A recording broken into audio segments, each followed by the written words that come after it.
Welcome to Free Range Flock. We were once the latchkey kids who came home to an empty house after school.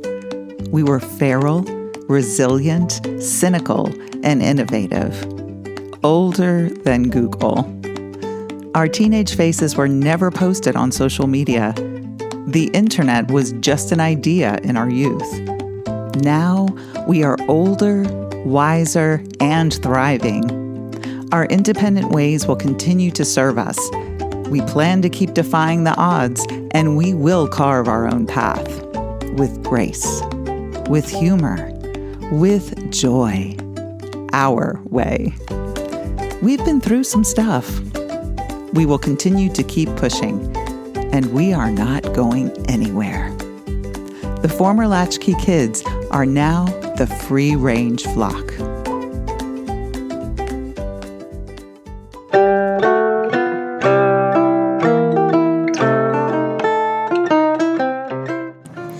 So Sarah, when's the last time you just did something for pleasure?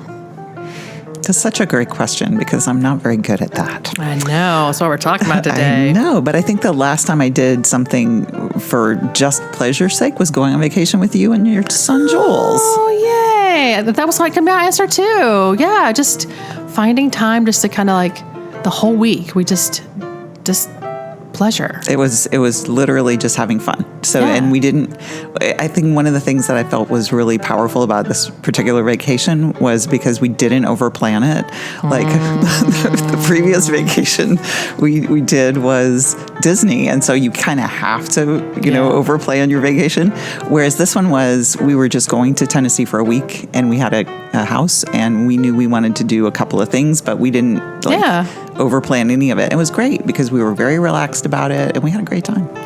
We were at Disney and everything we planned was falling short. And then it's, rain and my son started throwing up and it's just all this stuff.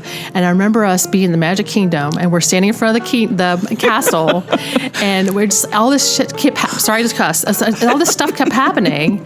And then we just both on a whim started singing, let it go, let it go. We started singing. It was like hilarious. We're like, what do we do? What do we do? Your son Jules was incredibly embarrassed. I know. But that's my job, is to embarrass him. That's part of, being the job. Yeah. So I'm thinking like just those simple pleasures, like just sitting down and drinking a cup of coffee from beginning to end, just sitting down and enjoy it. I know that I am bad and I do not. Like this morning, I made a cup of coffee and I carried it around the house with me and I lost it twice. Jules had to help me find it twice. And I ended up drinking only half of it because I was trying to do other things. And then I remember bringing the cup into the bathroom and I started brushing my teeth. I looked at the coffee and went, I guess you're done. So yeah, I never take that time just to kind of enjoy things. Yeah. So nowadays, everyone's talking about practicing self-care and taking care of their mental health. But one possible solution could be to prioritize that simple pleasures and that self-care, relishing those moments that we enjoy and just focusing on a simple task like drinking a cup of coffee down to the end, or eating some amazing food, or lingering in bed with a book. Those are just some simple pleasures that we all need to think about prioritizing. But I want to do this better. I've always wanted to do this better. Just prioritizing those simple pleasures. And I noticed that a friend of mine, HP, she is so great at prioritizing those simple pleasures. She which is hard for me. So she can sit on the couch or sit in the bed and enjoy reading. And what's lovely is that not only does she prioritize it, but she has zero guilt. Zero guilt. If I sat on my couch and thought, I'm just going to read for a bit, what's happening in my brain is I'm like, but this room needs to be swept and there's laundry to be folded and my son needs lunch and those things. And I find myself plagued with guilt and I don't know how to get to the other side. So, that's my dilemma. And I'm sure that there's a lot of people out there who have that same dilemma. Yeah, definitely. So one day in my frustration, I wanted to get better at this. And I noticed this about HP. And I said, HP, I want you to be my hedonistic mentor. And I love the sound of it. And she kind of laughed, but I needed someone to help remind me that, slow down, savor. I've heard HP say several times, treat yourself. And I'm like,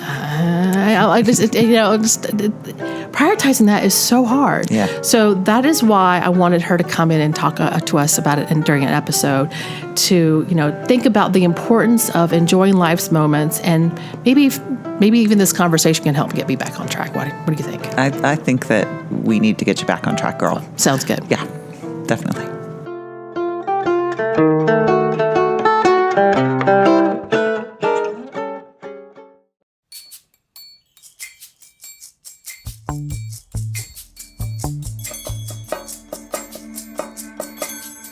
So we're here today with HP to help us prioritize those simple pleasures and hopefully get Amy back on track to, take a moment and enjoy yourself. So HP, thank you for being here today. Thank you for having me. So can you introduce yourself to us or to the audience? I know you, but they don't know you. Hi, my name is HP, and I'm happy to be here today. Like I said, I am a massage therapist, and I've done some yoga teaching in my past. I haven't done that since Corona came on us, but Yes. I still am a practitioner of yoga, and I find that is helpful to me and my outlook on life. I also love to exercise in various different ways, which I think helps me on my track to wellness and self-discovery. I like to read and paint, and except stairs. I don't like stairs, which I did this morning. But sometimes you have to do things that you don't want to do. Yeah. So, massage therapist by trade. Did I say that already? Yeah. Yes. Oh, But that's good. That's good. It's so nice you got to say it twice. Yeah. Yeah, that's right. So when I asked HP to join us today, she was kind of hesitant, like, who wants to hear from me? But she has something to share. It's valuable. So, we live in the American culture, which is overextended with work and home and other commitments. And we're all walking around tired, right?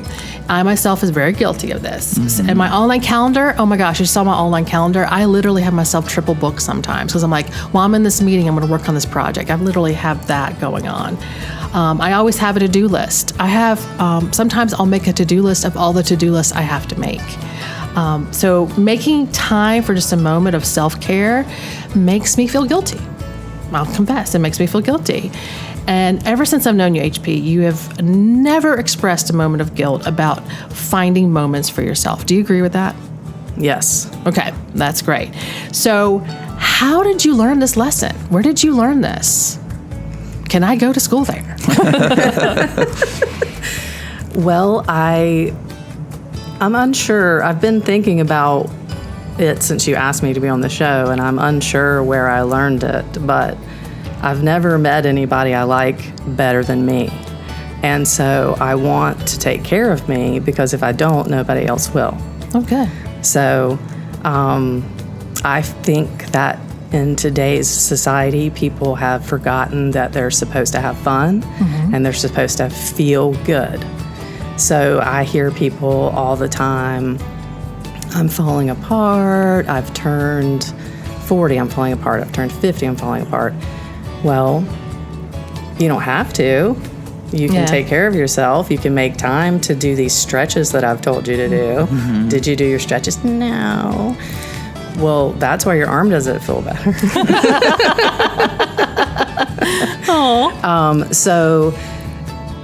But I think people have internalized what they've been hearing their whole life from their grandma or their granddad or parents or friends.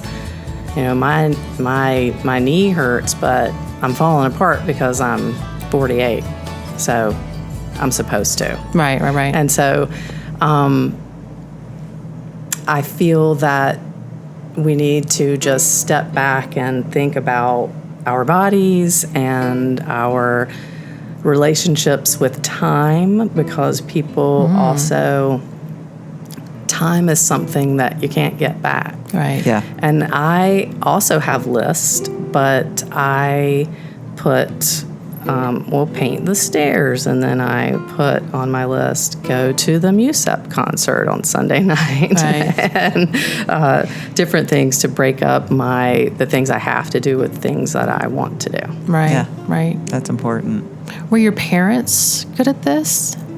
No. So, I mean, you learned this somewhere. I mean, you've learned this. Did you have a moment where you weren't this way and then you became this way? I don't know. Well,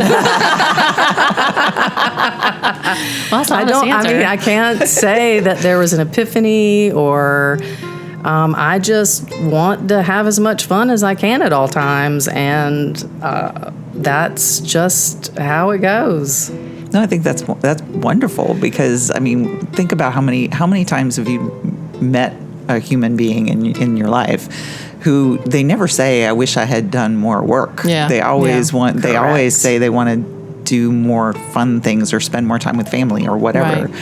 So, yeah, it's. I think it's important that you actually put it on your to-do list, because Yeah. I don't do that. That's a good. That's a very simple things, ladies. Yeah. That you can do. That's like I'm the queen of lists. So, yeah, I don't want to do that. I don't know, but you need to do it, girl. I know, she's looking at me, looking at me. All right. So I told you a few years back that I wanted you to be my hedonistic mentor. And yes, I know I've been a very bad student. Very bad. Yeah, very bad. But I've always admired how effortlessly you set your priorities and just make time for those simple pleasures. So I know you don't, your secret is not having guilt. And that is something I'm trying to get to. Like I can set the time and do it, but then how do I address the guilt? Like how do I not feel guilty for spending time just sitting there reading a book? I mean, any ideas about how I can do that? How do you balance those demands and make time and then not feel guilt? Well, life is about balance. If you've spent all day working, then you deserve 20 minutes to read or 30 minutes to read. Don't you think? I do. I think we're also very conditioned, especially as women, that we are the nurturers, we are the caretakers, we're constantly thinking about all the things that we have to accomplish in our lives. And you're also a mom. So that also feeds into your, I need to do this or that for Jules, which is beautiful, but you've got to take care of yourself or you can't take care of Jules. Right. It's like that whole, when you're on a plane and like put the mask on yourself first before the other person. Exactly. I remember when my kid was little, I was like, no, I'm going to save my, but you can't save someone if you're gasping for air at the same time. So it does make sense. It makes sense, but. Well, Jules is 10. Yeah. So you could say, Jules, you go read. I'm going to go read. Oh. Or Jules, go do something very, very safe. I'm going to take a shower now. And you could take a luxurious shower. Or, reading is such a pleasure because you can go anywhere in the world and do anything. I am currently an astronaut in the book I'm reading. Fun. Yes. Oh my gosh. The Hail Mary Project by Andy Weir. Oh, I have Delightful. I have that on my read list. So good. Read it I will. with pleasure, mind you. I have a hard time reading things that aren't nonfiction. I mean, just because I tend to do like manuals and things like that because of my job. But I do listen to books a lot. Yeah. So, like I say, that one's on my Audible list for sure. It's so good. Ever since I've known you, you've been really great at setting boundaries. Lovely at that, in a way that does not offend anyone. Mm-hmm. So I'm always afraid if I set a boundary, I'm going to offend someone. So for instance, I was at a party at your house a long time ago, and you announced, okay, everyone's time to go. And I was just like, and you did it with such ease. It was just so lovely. And it's a skill that not a lot of us have, that you can set those boundaries. Do you have any suggestions or, you don't know where you learned it, so that's okay. But, as you're thinking about setting that boundary, what's the things that you think about? Well, I was probably had too many drinks and was ready to go to bed, to be honest. But Well, if you're having a party, you can always put from 8 a.m. to 10 p.m. on the invitation, but I'm sure this was some kind of like throw together party. Yeah. I think when you're around people that you know, I mean, everybody at my house was close to me, then everybody knew me, and they're like, she's ready to go to bed. But I think that most people want boundaries. If I didn't set boundaries with my work, then I could work until 24/7 probably. Right. But at least until 8 or 9 o'clock at night every night, and I'm not going to do that. So, one, because I don't want to hurt myself, my body, because it's a physical job. Second, I want to have enough energy when I leave there to go home and have some fun. So whether the fun is cooking a meal or just sitting out on the porch and listening to music, I want to be able to have energy to move past the work.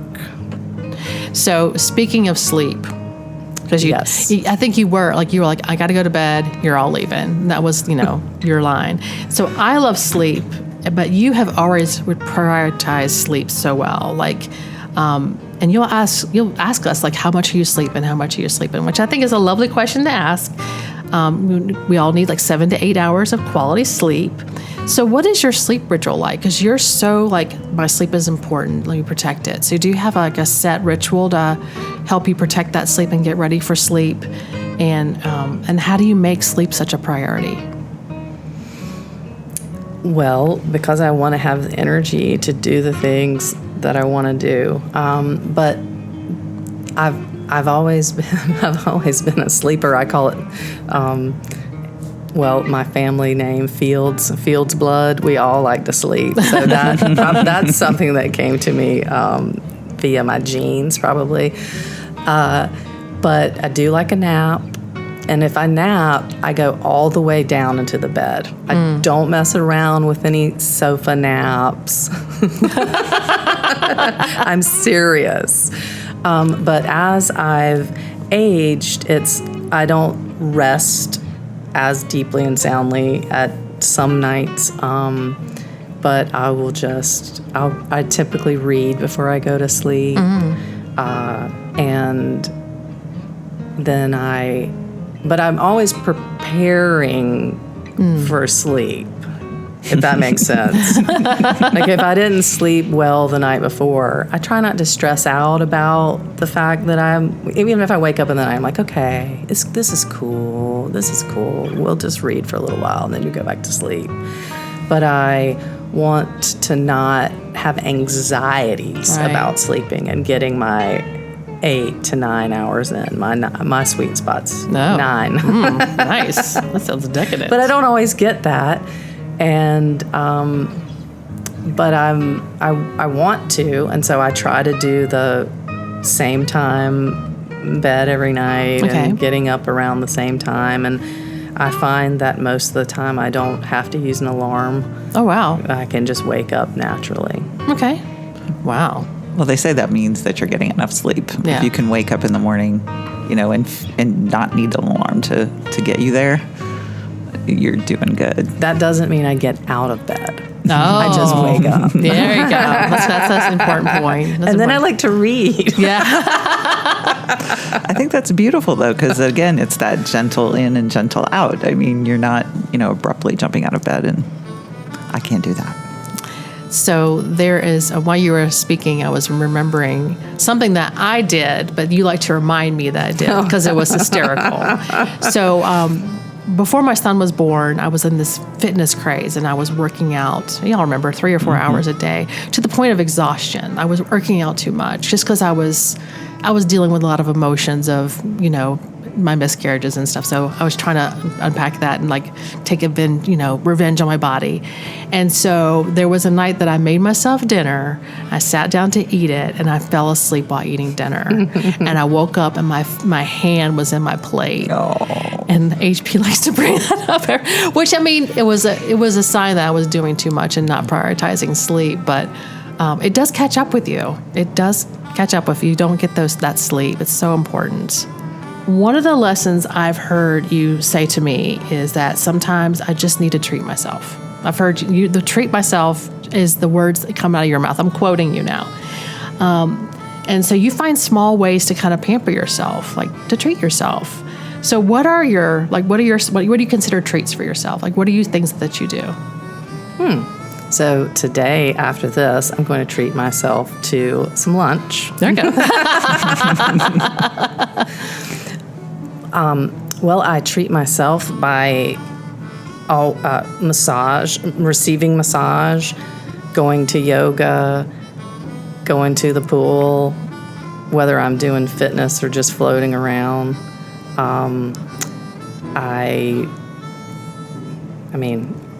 My whole life is a treat. I love it. And you don't say it like treat yourself. You say treat yourself. But I must give that props to my little friend Karina for that. She says it like that. Treat yourself. Aww. Yeah. I go to concerts. I do whatever I want, honestly. Yeah, you do. Which I love. And yeah, I don't know if I'll ever get to like your level of. Well, you have different demands than I have. Yeah. Mm-hmm. So Sarah, how do you treat yourself? What is your treat? That's a hard one. Massage is definitely one. So I don't do a lot of things like manicures or pedicures. I'm very judicious with my haircuts. I extend that out as long as possible. But I do love a massage. And so I make space in my month and my monthly budget as well to have a massage. Because first off, I work at a desk job. So I'm on a computer literally 8 to 9 hours a day. And if I didn't do that, I would be like a question mark. Right. I do yoga as well to help with that, but the massage is just hugely helpful in keeping my back in order. But it's also that human touch. I think that a lot of times, even if you're in a relationship, it becomes secondary, getting hugs or just having someone touch your arm or your back. And I think the fact that someone takes an hour to an hour and a half out of their day to make me feel better by massaging my muscles, it's both a physical and a mental gift to myself. So that's probably my biggest treat. And the other thing is, I do like a good beverage. Oh, a beverage. Adult beverages are also a little indulgence that I love tequila. Okay. So.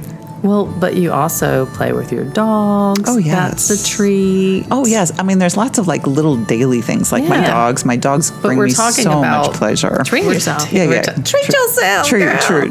So these little things add up to, don't forget about the little things that you enjoy are also treats and break up your day and all the things. And you run and you go to music shows all the time and... Yeah. You got a lot going on. Oh, I do. It's just like, but I do put massage right up there at the top because it feels that's so, good. It's That's beautiful. job security. It is. It is indeed.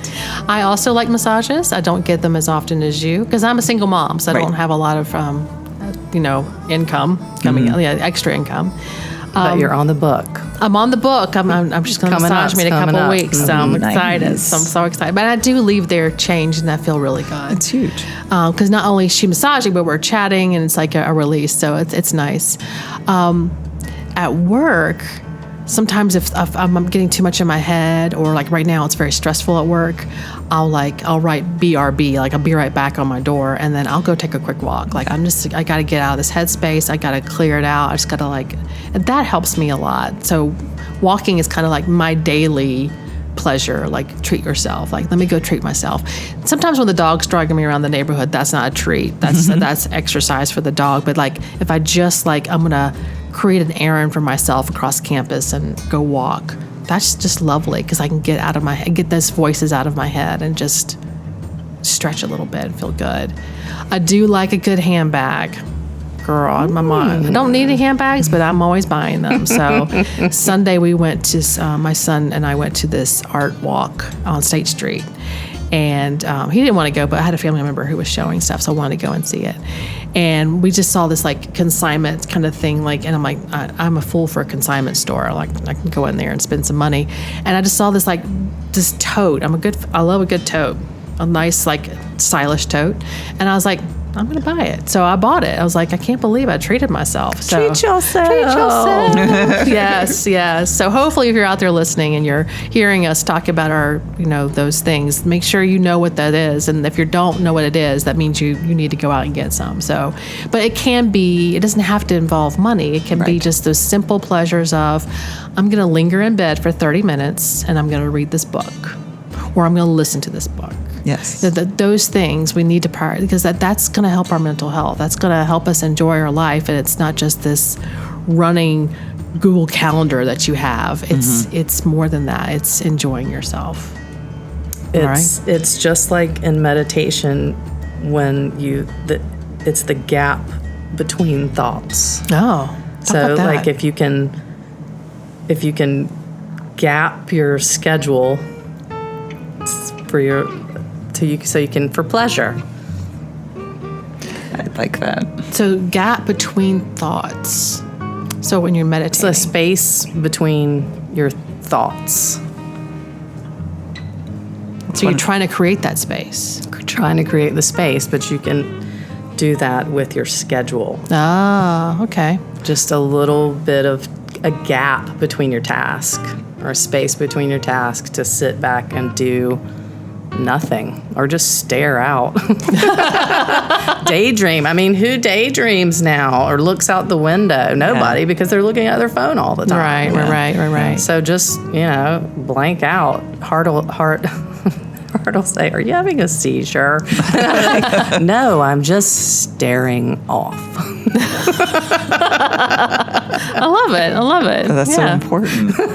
Just give your brain a break. Well, I so appreciate you coming in and talking to us today. It's my pleasure. I promise to be a better student. I know I've got an F, but I'm going to work towards a C, maybe. And the teacher in me is like putting a grade on it. Look at me. Yeah. But I mean, you don't have to do that. Thank you. Thank you for giving me that permission. It's a non-paid position for me, so I'm not gonna work hard to give you a grade. Okay, I appreciate that. That is too funny. Thank you so much, HB. You're welcome. My pleasure. Thank you for coming. Thanks, Sarah.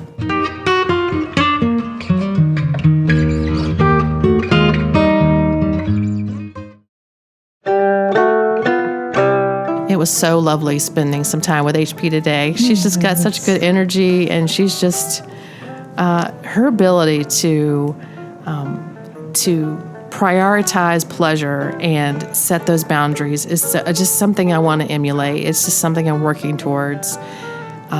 It's so lovely because I enjoy reading. I love to read, but when I do it, I feel guilty. And some of it's the teacher in me. I'm like, I should be grading. I should be in there grading. But she mentioned that she reads before she goes to sleep. That's part of her sleep ritual. And I'm thinking, I used to do that. I used to go to bed and just sit and read and just, read until I want to fall asleep and put the book down. That just sounds so decadent. And why did I stop that? That's a great question. I don't know. I don't know why I stopped doing that. I guess because I'm so tired and I work so much and I get the kid to bed and I'm like, I just got to lay down.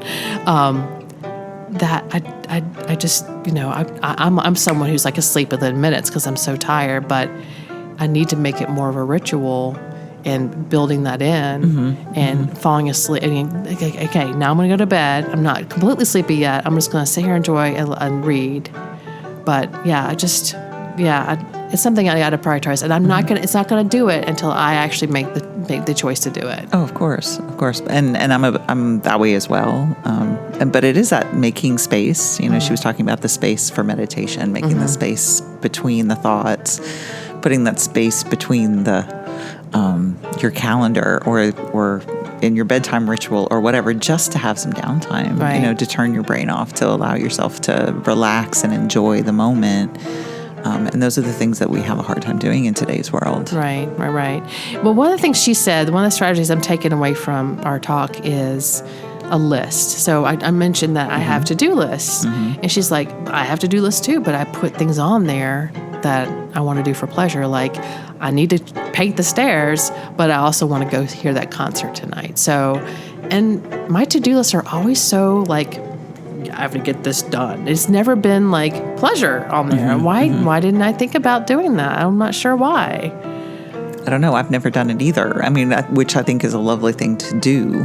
I think about that at work, when I'm looking at my work day and especially during COVID when things were so crazy and we were working from home and all trying to figure out life. Yeah. I intentionally put breaks into my day because I knew, with all of the craziness, I was not going to be able to have lunch. I stopped doing that, and I don't know why exactly I did, other than we just got busier and I needed that space to do work. Right. But now I don't sit down for lunch. Right. Now I don't do a walk in the middle of the day like I used to, and I need to be better about that. Right. Like just the idea of sitting down and eating a meal from beginning to end and not doing it while I'm checking on the computer, trying to grade something or checking email. I mean, even dinner. I mean, it's amazing how I don't prioritize that. But I mean, and just a cup of coffee. I mean, my gosh, I lost my coffee cup multiple times this morning because I was running around doing chores. I didn't just sit and leisurely drink it. Well, I just think about the trip we took to Tennessee, and there was one evening that we sat out in the dining room of the little house and we had dinner, and then we ended up just sitting out there and chatting, and it was just lovely. It was you, me, and Jules, and we just had a nice conversation.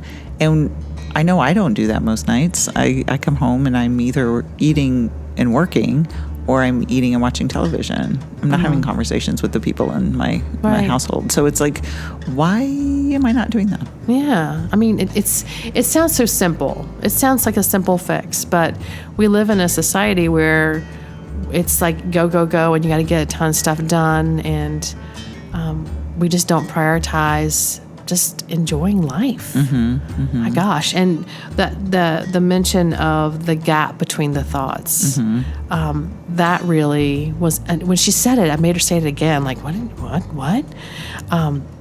Because I do meditate. I do meditate in the morning for 5-10 minutes. But then just the thought of extending that throughout the day and like, I'm just going to have a gap and just have a time of nothing or staring out. Wow. I don't know, there was a lot to unpack there and learn there that I need to prioritize my time a little bit differently. Yeah, just look out the window, in your office or at your home if you're working from home, and watch the trees for a few minutes or watch the birds or, whatever brings you pleasure. I think those things are super important. Right. Another thing that I took away from her conversation, and she said this very early on, was, I've never met anyone I like better than me. And which just made my heart big. I felt like the Grinch, it was like my heart grew 2 sizes, because that's beautiful. And I literally can count on the number of people I know on one hand that feel that way about themselves. Most of us are so hard on ourselves, and we're never good enough, and we always work harder. And I think, which is part of the workaholic culture that we live in. But it's like she loves herself and she wants to prioritize those moments of peace and joy so she can enjoy her life. She loves herself that much. Right. And why don't we love ourselves that much? I know. And like I as a parent, I'm very deliberate about, hey, you've had you've done your homework. Now you just get some time just to kind of be. I try to make sure that my son has that every day, just unscheduled, just kind of like do his thing. I don't do it for myself. Yep. So, and I love me. I'm not sure if I'm at the HP statement of I'd love my favorite person is myself, but I mean it is something to aspire to. But I need to the things I'm letting him do. I need to prioritize for myself as well. Right, definitely, because we deserve it. Yeah. I mean, we as human beings deserve moments of joy and peace. Well, I'm going to leave this podcast now, and I'm going to go make a cup of coffee, and I'm going to sit, and I'm just going to drink it from God. I'm just going to sit. I'm just going to sit and drink it. That's beautiful, Amy. I love you. They love you too. So tell us in the comments or send us a message and let us know what you do to prioritize love and joy in your life. And how are you hedonistic? Ooh. Thanks for listening.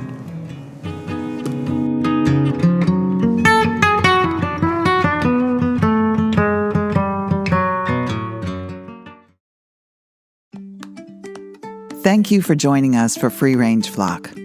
Our goal is to inspire and celebrate who we are, the Generation X kids who grew up and decided to do things their way, with grace, humor, and joy. This has been a production of Sassy Am. If you want to learn more about our podcast, follow our blog, share your positive insights about being a free ranger, or to suggest topics or guests for future episodes, please visit our website at sassayam.com. That's SASSAYAM.com. Keep pushing.